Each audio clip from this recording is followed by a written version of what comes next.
Plenty of storylines already here in Qatar as we get ready for the penultimate round of the season. Already made the hop over from Las Vegas. A bit of a trip. It's a pretty tired paddock, I must admit, here arriving, especially for what is a beautiful night race. So a big time zone shift that everyone has to get ready for. And it's a sprint weekend.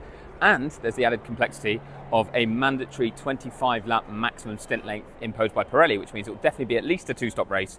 And all the drivers are preparing for a very physical race because they can push throughout those stints. So this is going to be flat-out qualifying laps every lap, which fun to watch perhaps, but we don't know if we'll get the variation of strategy. So there's been a bit of questions about whether that will be a good or a bad thing for the race on Sunday. Before we even get there though, the drivers themselves have been talking about the driving standards guidelines and the penalties that are handed out because they're not too happy with the way some of them are policed. They've had a more than an hour-long meeting tonight actually about that to discuss what they want to see in the future in terms of the way that the stewards steward racing.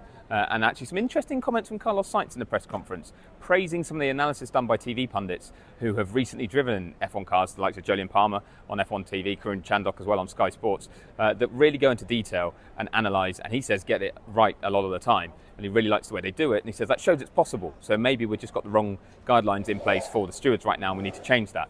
That's why they've had a big talk. Speaking of big talks, there's been a lot going on at McLaren after that double DSQ in Las Vegas. The team will not be imposing team orders, despite the fact that Max Verstappen is now within a race win of the championship lead with 2 to go. But because he's level on points with Oscar Piastri, and Piastri still has a mathematical chance, Piastri says there were brief conversations, it was briefly raised by the team, and the answer is no, there will be no team orders. So both drivers still free to race, and Verstappen says that is the right approach, both for him, because he wants both drivers in the fight, maybe taking points off each other, but he says otherwise you might as well just not show up if you're not allowed to fight for a championship when you're mathematically in it.